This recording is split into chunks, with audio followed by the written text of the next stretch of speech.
This allegedly happened in 2018 during a solo camping trip I took in northern Arizona. I had driven out toward the edge of the Navajo Nation, far from any major highways or towns. The kind of place where your phone loses signal an hour before you even reach your destination. I wasn't there for anything extreme, just a weekend alone, to clear my head, to unplug, to breathe. The dirt road that led to the campsite was barely visible. 2 thin tire tracks cutting through miles of dry desert, scattered sagebrush, red rock formations in the distance, and endless silence. There weren't any official camping markers. No signs, no numbered spots, just open land. I set up my tent near a shallow wash that looked like it only filled during monsoon season. There were animal tracks in the dirt, mostly deer from what I could tell. At least, that's what I thought. As the sun started to dip below the horizon, the desert turned that deep burnt orange color, then purple. That's when I heard it. A voice, faint, carried by the wind. Hey! It was distant. So faint I almost convinced myself it was just air moving between the rocks. I stepped out of my tent and scanned the area. Nothing. Just flat land stretching for miles. I figured maybe another camper had set up somewhere farther out. Even though I hadn't seen a single vehicle for over an hour, I brushed it off. Night fell fast after that, and with no moon, the darkness felt heavy. Around midnight, I woke up to something walking outside my tent. Slow, deliberate steps, crunching softly against the gravel. I held my breath, trying to listen. It circled once, then stopped, right near my head. That's when I heard it again. Hey! This time it was clearer, closer, and wrong. The voice sounded almost human, but flat, like someone who didn't understand how tone worked, like it was copying something it had heard before. My heart started pounding so hard I thought it might hear it. I grabbed the flashlight beside me, unzipped the tent slowly, and shined the beam out into the darkness. First, I didn't see anything. Then the light caught eyes, low to the ground, about 20 feet away. It looked like a coyote, but it was standing too still, not shifting, not reacting to the light, just staring. His body looked thin, almost stretched, and its legs, they seemed too long, bent at angles that didn't look right. I whispered, "Go," trying to scare it off. It didn't move. Instead, it tilted its head, slowly. Then its mouth opened slightly, and it said, "Hey," perfectly, exactly like before. Every instinct in my body told me to run. But where would I even go? I slowly backed into my tent and zipped it shut. The footsteps started again, but now they were different, heavier, as if whatever it was had stood up. The shadow it cast against the thin tent fabric grew taller, too tall to be a coyote.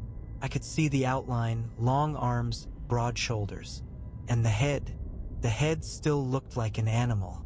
It stood there for what felt like hours, occasionally shifting, occasionally letting out that same soft call, "Hey!" like it was trying to get me to answer. I didn't sleep. I didn't move. I just waited for sunrise. The second the sky started turning gray, the presence outside disappeared. No footsteps, no sound, nothing. When I finally stepped out of the tent, the ground around my campsite was covered in tracks. They started as coyote prints, clear as day, but about 10 feet from my tent, they changed. The back paws shifted, lengthened, and turned into something almost human, like bare feet, walking away into the desert. There were no other footprints, no tire tracks, no sign anyone else had been out there. I packed everything up in under 5 minutes and drove out of there without looking back. I didn't tell anyone, not my friends, not my family. I knew how it would sound, but a few years later I came across stories about skinwalkers. Stories about them mimicking voices, about them appearing as animals, about them trying to lure people into responding. And the one detail that made my stomach drop, they're said to call out to you, to make you answer, because once you do, they know they have your attention, and sometimes that's all they need.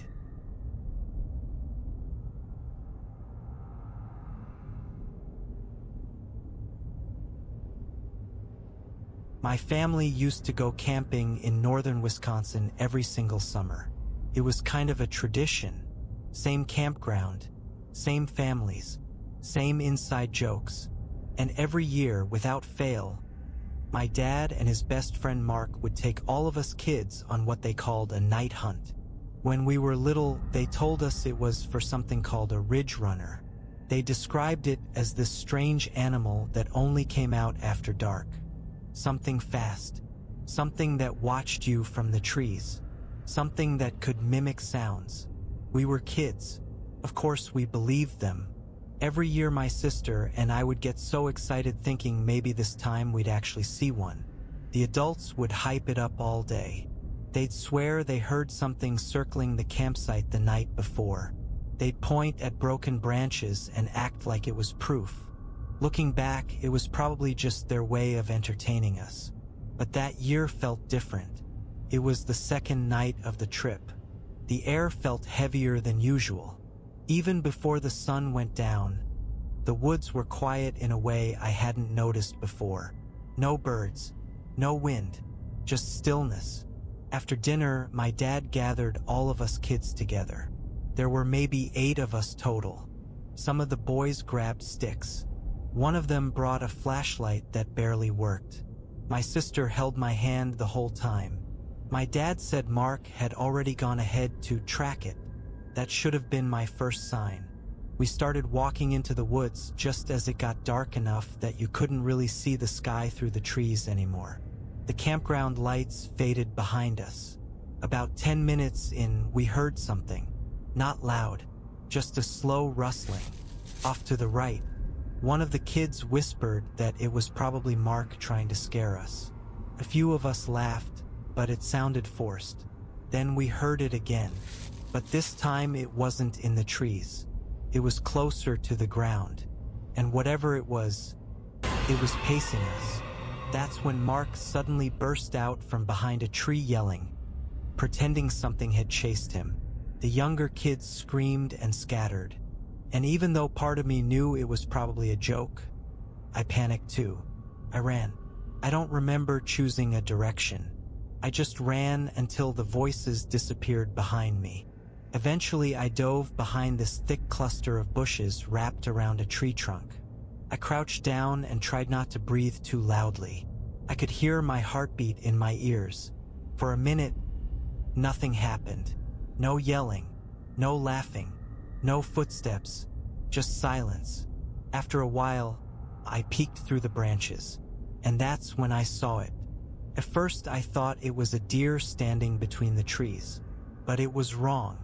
Its legs were too long, too thin. They bent at strange angles, almost like they didn't quite fit its body.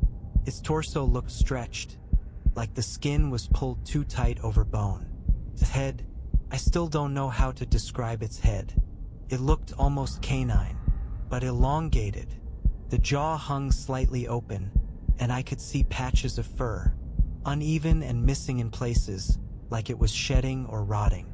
It wasn't moving like a normal animal. It would take a few slow steps, then pause, tilt its head, and listen. I remember thinking it had to be a coyote. That's what my brain kept telling me. Just a coyote. But I'd seen coyotes before. They didn't look like that. Then it made a sound. It sounded like someone trying to whisper through a broken voice. Not quite human, not quite animal, just wrong. I should have looked away. I wanted to look away, but I couldn't. There was this overwhelming sense of dread that washed over me. Not fear like something was about to attack. More like the feeling that I wasn't supposed to be seeing it at all. Like I had stepped into something I wasn't meant to witness. Then, in the distance, I heard my dad calling my name. The creature froze. Slowly, it turned its head, and it looked directly at me. Even in the dark, I could see its eyes. They weren't glowing. They weren't bright. They were just aware, completely aware that I was there. We locked eyes for what felt like forever. Then my dad crashed through the brush, grabbed my arm, and pulled me up. He was half angry, half relieved, scolding me for running off. I tried to point. I tried to tell him there was something out there. But when I looked back, it was gone. No sound of it running. No branches snapping. Nothing. Just empty woods. Back at camp, everyone laughed about the prank. The adults apologized for scaring us too badly. My sister cried. The younger kids refused to go near the trees. I told my dad what I saw. He said it was probably a deer, or maybe a mangy coyote. And for years, that's what I told myself too. It wasn't until I was much older that I heard stories about skinwalkers, about things that mimic, about things that watch, about things that wear shapes that don't quite fit. I'm not saying that's what I saw. I was young. It was dark. Could have been anything. But even now, when I hike or ride my bike near wooded trails, sometimes I get that same feeling, like something is pacing me just beyond the tree line. And every once in a while, out of the corner of my eye, I think I see it again, standing between the trees, watching.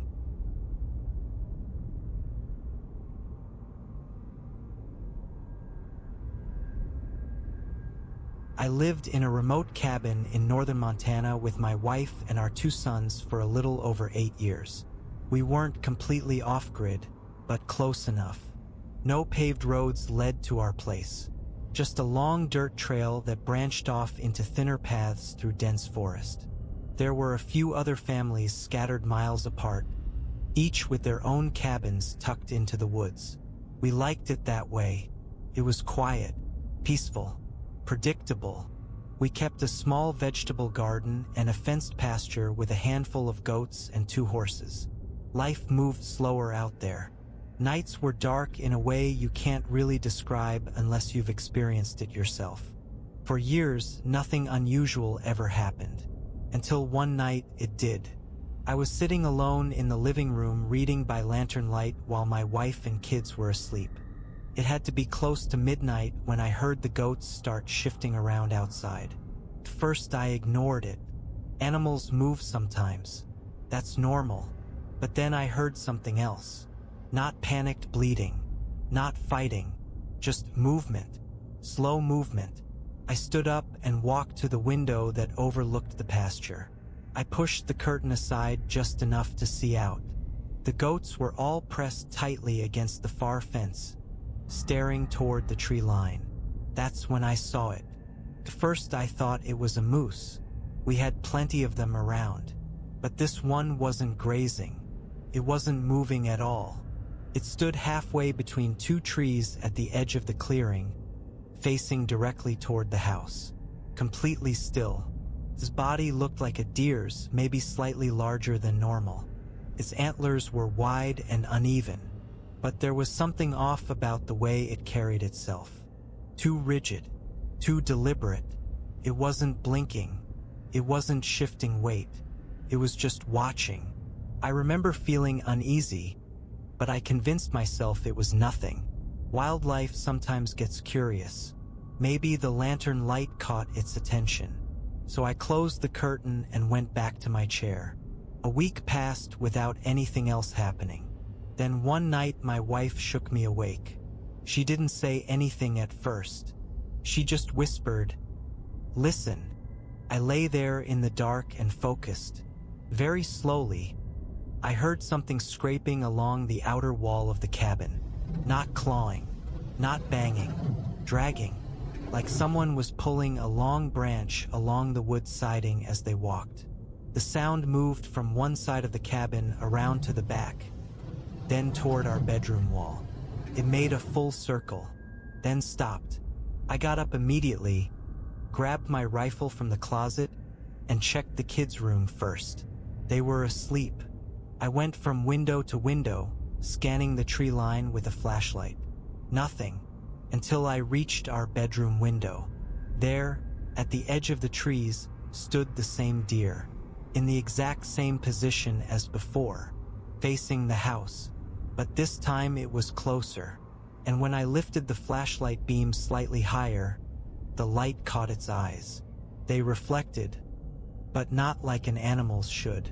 The shape of them was wrong. There was too much white around the iris.